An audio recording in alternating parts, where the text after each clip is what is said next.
Hi, I'm Deboki and this is Okie Dokie Boki, and today I am going to be doing a recent romance reading rundown. Usually when I do these rundowns, it's because I've read a whole bunch of different romance novels from a bunch of different authors and just kind of want to go through my feelings about all of them, and usually there's a range of feelings, some of them I like, some of them I like less, some of them I really don't like there's a range of thoughts. This is going to be a little bit different because really just what happened to me in the past month and a half, I guess, is that I just got deeply obsessed with KJ Charles's catalog of romance novels that she's written, and that is all I'm going to be talking about today. I brought up KJ Charles in my 2019 reading highlights and lowlights videos because she was one of the authors last year whose books that I sort of rediscovered. She's someone who I had read before and I hadn't really quite clicked with her, and it wasn't until I read one of her books last year, Any Old Diamonds, that I fully love that book, and in a way where I was just I think I should revisit some of her writing. And that's what happened a few weeks ago. I was just hey, I'm gonna pick up one of these books in this series that I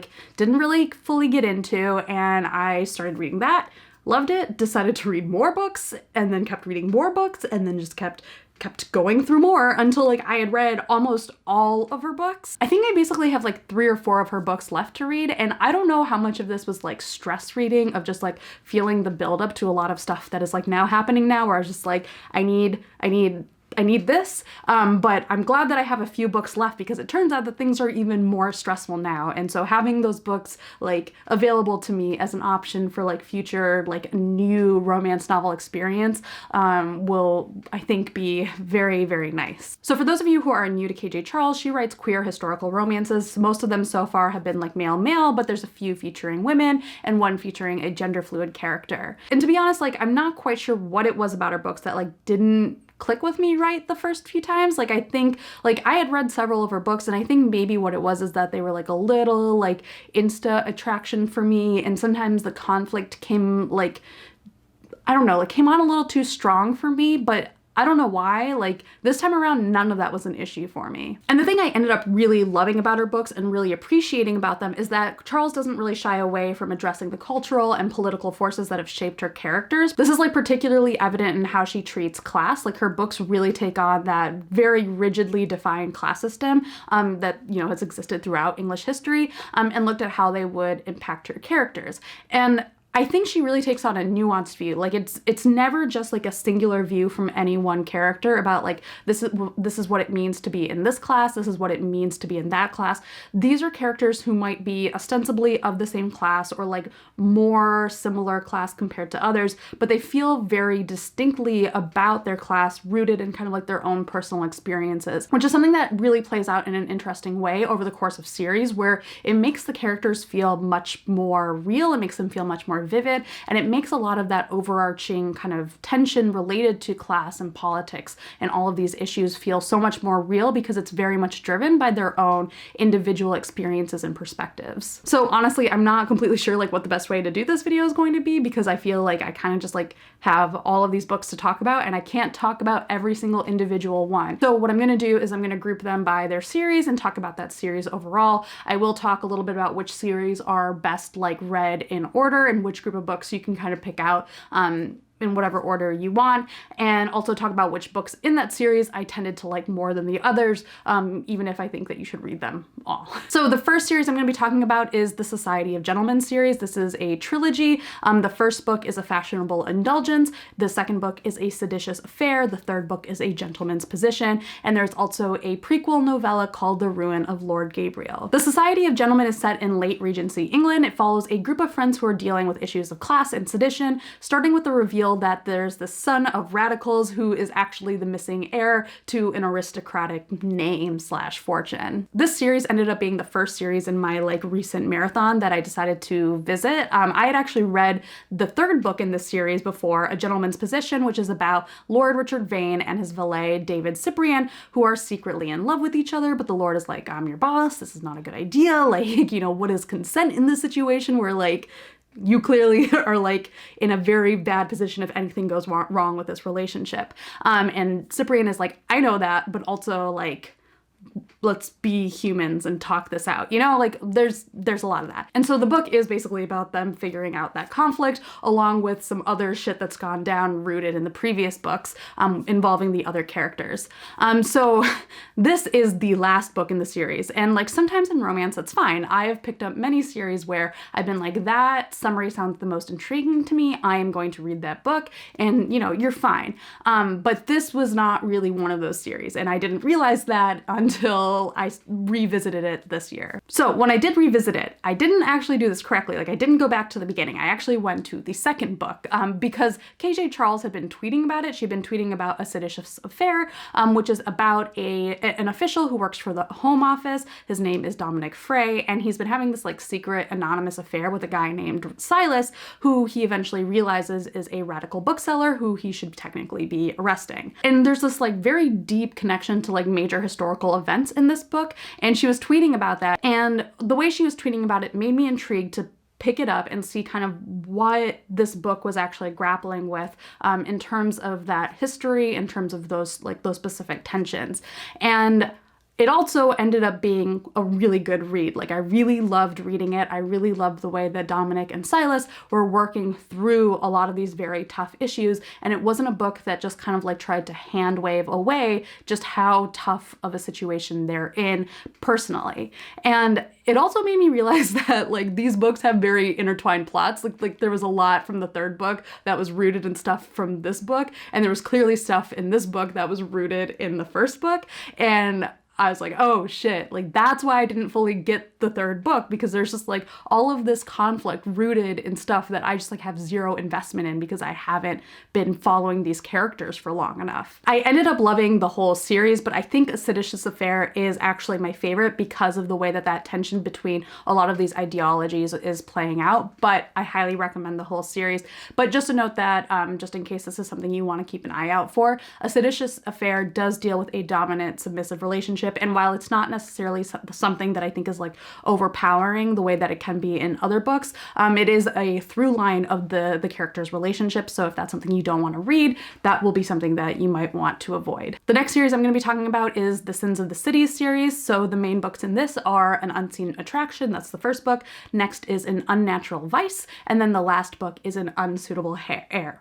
An Unsuitable Heir. I can talk. I know how to pronounce things. The series is set in Victorian England, where basically a group of friends, like of course, just get caught up in a whole conspiracy about a bastard son of a lord that's resulting in people's death, and like it's bad because, you know, people are in danger and all of that shit. This is also definitely a series that you should read in order because it deals with like murders and mysteries and continues like with more mysteries, and there's just always questions that are building off of previous series and there are overlapping events. Personally, one of the things that made me very predisposed to want to love this series was the fact that the first book, An Unseen Attraction, features a character named Clem Taillefer. It's a whole thing how the last name is pronounced. But anyways, the point for me is that Clem is half Indian, and I really appreciated that KJ Charles seemed to really do her research about what life was like for people in England who were growing up, who were of Indian descent. Especially because like in historical romance, like it's so easy for authors to pretend that like there were just like no brown people and no black people. So I thought she did a really good job of integrating that, like where it felt like a very real, thought out part of his background, and in terms of how people interact with him and how he interacts with people. Clem is also, I believe, dyslexic. He's dealing with some kind of like processing sort of disability in terms of how he processes like reading and numbers and stuff. And I thought that was also like a really well integrated part of his characterization, where he's like very tough in a lot of ways, but he's also dealing with this particular challenge that sometimes makes it easy for people to think that he like is easy to take advantage of, and he's sort of learning like kind of what things he's entitled to that he hasn't always felt entitled to until he meets this taxidermist who's just a nerd and wonderful and very sweet. Again, this series, it was the second book that turned out to be my favorite. This was An Unnatural Vice.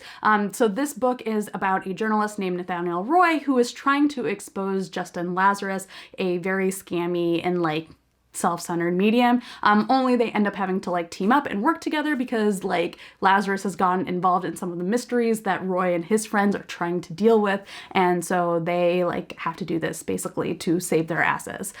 So they both have their own shit that they're dealing with. Roy has been like dealing with a lot of grief from a relationship that ended when his partner died, and so that makes him particularly predisposed to hate Lazarus, you know, scammy medium. But there's a way in which their very different sense of principle also begins to kind of like draw them towards each other and just like makes a lot of sense. I am personally a sucker for enemies to lovers romances, and Lazarus is such a morally gray character who plays on the much more morally uptight Nathaniel Roy while also like very much figuring out his own shit, and the book never really lets him off the hook for the things that he does that are really bad. So that is a thing I very much appreciated about the book, and it's part of what I love about their relationship overall. In terms of the overall series, I wasn't as interested in like the mystery and the murder and all of that stuff. I think they were fine, but especially in the third book, I was sort of bummed because there was so much story and plot to wrap up that it ended up kind of coming at the expense of the characters and the romance that are really central to that book. And that was kind of a bummer because the characters in that book were super interesting. One character is a gender fluid trapeze artist named Penn Sterling who suddenly finds himself in this like very privileged position that's like not privileged at all for the way that Penn wants to live. The other character is a private detective named Mark Braglovich who was born with only one arm. His mom was like a radical. She sounds like super badass. But also Mark ends up having to betray Penn to save Penn, and like there's a lot to these characters and their story that in terms of the romance I felt like had so much promise. But again, I just thought that there was so much plot that ended up having to be kind of fleshed out that it really came at the expense of building up their relationship compared to the way that I think Charles does it in other books, where I really like the way that the characters' development and relationships usually tie together super strongly, and that just was missing for me in this last book. The next series I'm going to be talking about is the Charm of Magpie series. So this starts with the Magpie Lord.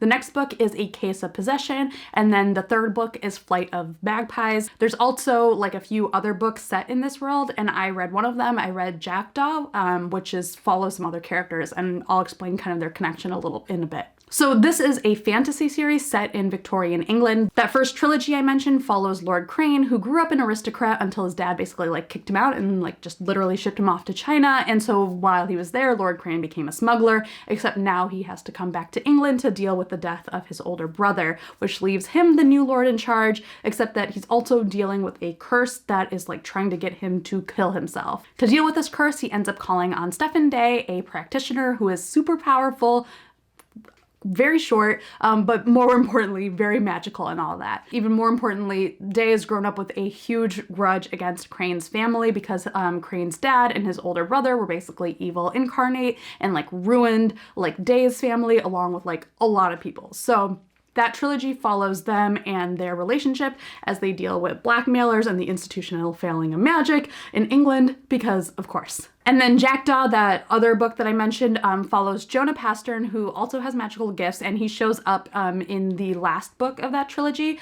So it follows him as well as Ben Spencer, a policeman who Jonah is in love with, but who he's also betrayed, ostensibly to protect him, but like mostly it feels like betrayal. So I've read this series before, but again, it like just didn't really quite click with me. But then also again, this time it did.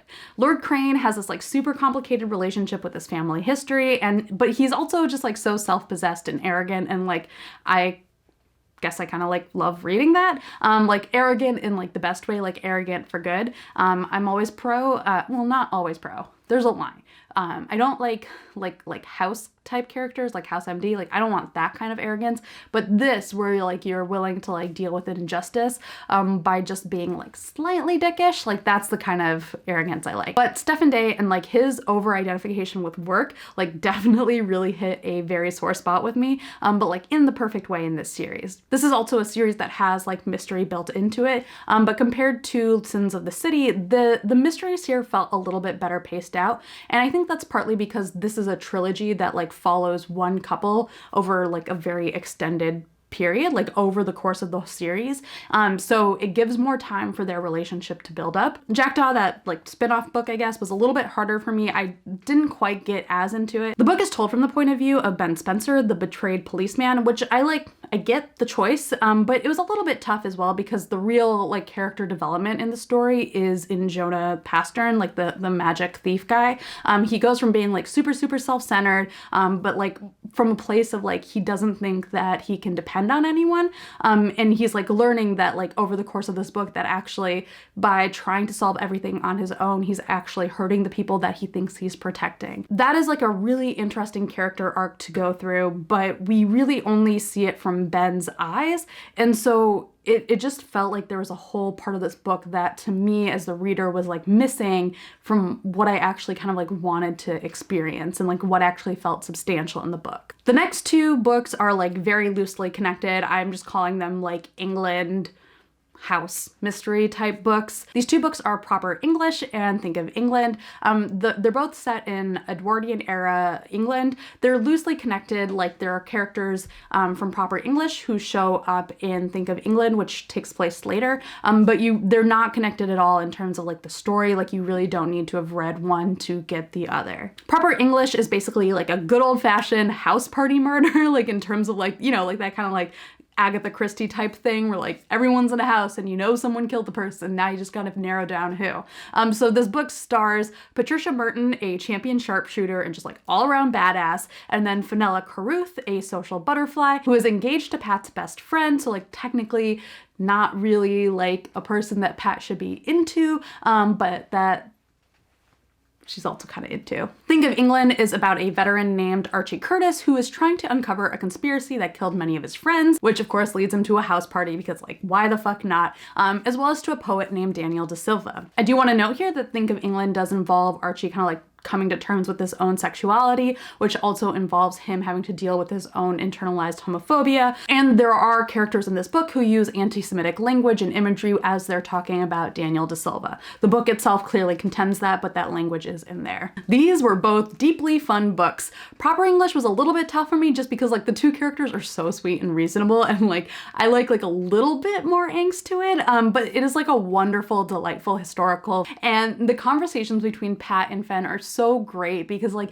these are two characters that clearly see each other like the way that like they want to be seen, or like they see in each, the way that the other person sees them is the way that they like understand themselves to be, and that like no one else seems to get. And I love the way that they like find each other in that moment.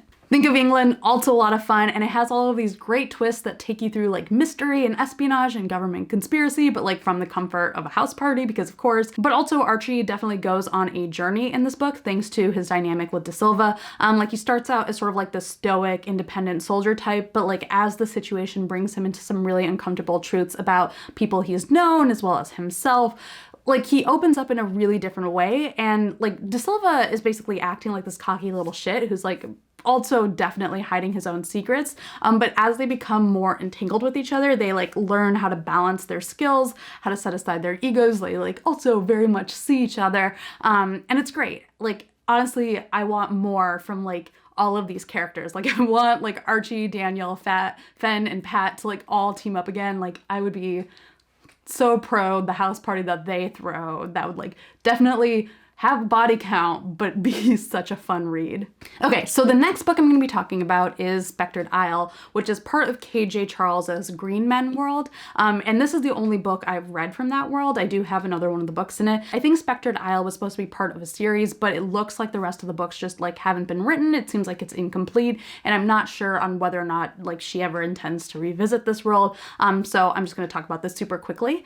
Specter Dial follows Saul Lazenby, an archaeologist in post-World War I England, who has suffered some kind of mysterious disgrace during the war, and he can now only get a job like working for this admiral who like is very zany, like just like has a bunch of magical conspiracies, like is just like really excited about like, you know, weird like runes or whatever, like just like that kind of thing. Except that as Lazenby keeps going exploring these zany magical mysteries that seem like they should have no substance, he keeps running into this aristocrat with strange occult connections named Randolph Clyde, who in turn suspects him because he's like, why the fuck do you keep showing up here? Because this is my secret shit. Like, this is my secret occult shit. I'm trying to save England. by dealing with ghosts, but you shouldn't know about this. This book invoked World War I a lot in defining Saul and Randolph and their respective traumas, and I really thought it did a good job of like showing how this immensely horrible experience has like shaped them and like how it like creates this connection between them, even though they come from very different backgrounds. They're drawn to each other, but they're also frustrated with that for like their own personal and professional reasons. But they do also have like this real sense of caring for each other that seems to be born out of like this camaraderie they feel, like this real sense of like this generational trauma that binds them, and that like they really, yeah, I just really loved seeing the way that they care for each other in light of a lot of the stuff that they've dealt with. And now I just have a few more books to talk about. These are all standalone books. The first is The Henchman of Zenda, and this is a rewrite of, I think, like a Victorian pulpy sort of novel called The Prisoner of Zenda. Like that's like a real book, not by KJ Charles, but that she rewrote into The Henchman of Zenda. And yeah, I have not read The Prisoner of Zenda. I did like a quick lookup of it on Wikipedia to gather some of like the story points, but it doesn't really matter because the book will explain it to you. And also, I really, really fucking love this book. This book was so much fun. If you are like right now, and I think especially right now with everything going on with COVID-19, I know everybody has the different types of books that they're looking for. If what you are looking for is like a swashbuckling adventure kind of story that just like fully transports you to a completely different world, like just feels like a ton of fun, like just like a fun adventure kind of story, I think you should consider this book. This book is about two henchmen who I guess are like working for the bad guy from the Prisoner of Zenda book. Like they are definitely not the good guys in that book. And so they clearly have some issues to work out because like their boss is shit, but also the person they're going up against, like, and from their point of view is also shit. So there's a lot of scheming going on. Sometimes they get bored and they decide to bone each other. But like we know based on the way that like this Victorian pulpy thriller that they're like based on, like they are technically not on the right side of history, except that the whole point of this book is to rewrite that history. And like clearly KJ Charles had like so much fun doing that. Like the voice of the main character is so snarky. He is like so sure of himself, like very much is like, what the fuck is going on? And the story moves so fast, the twists just like go. The characters are all snappy. I cannot recommend this book highly enough, especially again, if you're looking for a fun book to read as like a welcome distraction in this otherwise terrible, terrible time. Another standalone book that I read by her was Wanted a Gentleman. This is also kind of like a fun adventure story. It's not as like swashbuckly. It's not as much of like a swashbuckling type adventure, but it is also a fun story. It's basically a chase novel. It's about a merchant named Martin St. Vincent who teams up with Theo Swan, a sketchy writer. They're teamed up to basically stop a couple from eloping, and this is what I love most from KJ Charles, like a sketchy character and a morally upright character and like the meeting in the middle of their minds. Martin St. Vincent is a freed slave who is contending with a very fraught relationship with the family who raised him but owned him, and he's like dealing with like, you know, what it means for him to be maintaining a relationship with these people who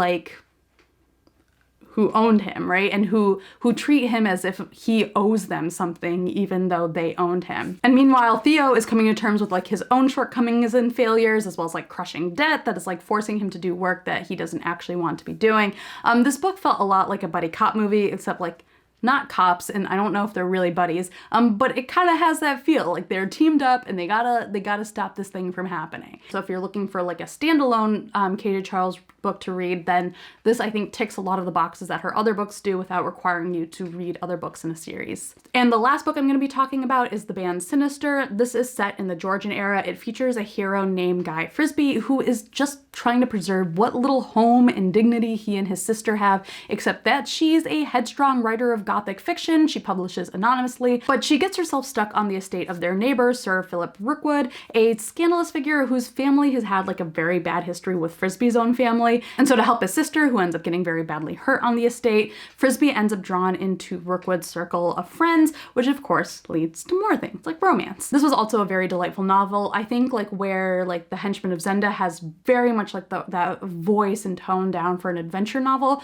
this very much has the voice of like a Jane Austen novel. Maybe not quite, but it like has a lot of that feeling to it, but with more boning. Frisbee has this very sweet and innocent energy to him that like even as he's starting to figure out like more of his shit. Like, it feels very much like there's a nice heart at the center of this book that you're rooting for. So it's definitely like one of those sweet books. Like if you're looking for something kind of lighthearted, I think it's really nice. So those are the many KJ Charles books I've read and some of my thoughts on them.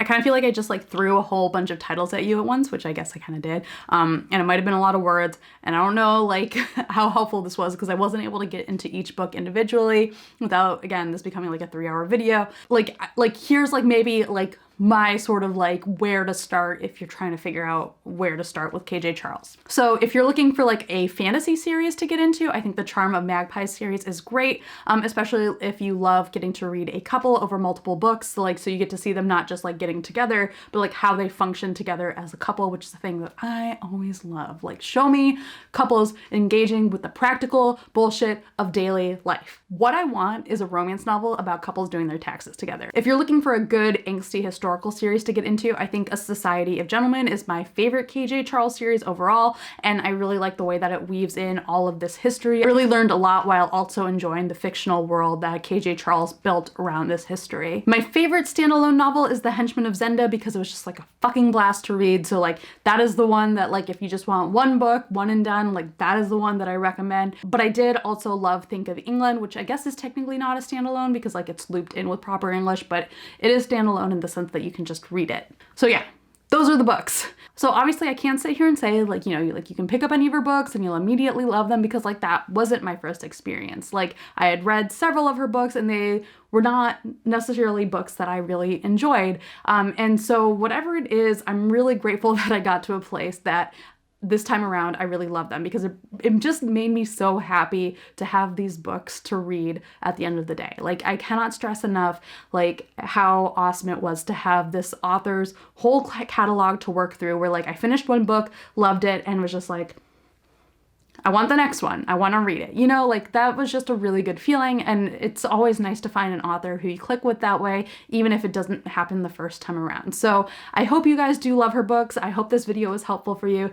Even if you don't, or if you've had this experience with other authors and you know what I'm talking about, like, you know, it happens. But I'm really, really glad that this time around I really loved her books because it's always fun to like books. You know, sometimes you're wrong or sometimes like you're just not in the right place, and this time I was in the right place, and now her books are some of my favorite romances, and I have so many of them to like turn to in times when I get stressed. I feel like there's a huge probability, like I just read all of these books, there's like a huge probability that like in the next 2 weeks I'm gonna be like, well, I'm gonna dive right back into them. I'm gonna go like read Henchman of Zenda, like swashbuckle the shit out of that adventure because like I cannot deal with things. So thank you guys for watching. I hope that this was helpful for you if you're interested in reading KJ Charles's books.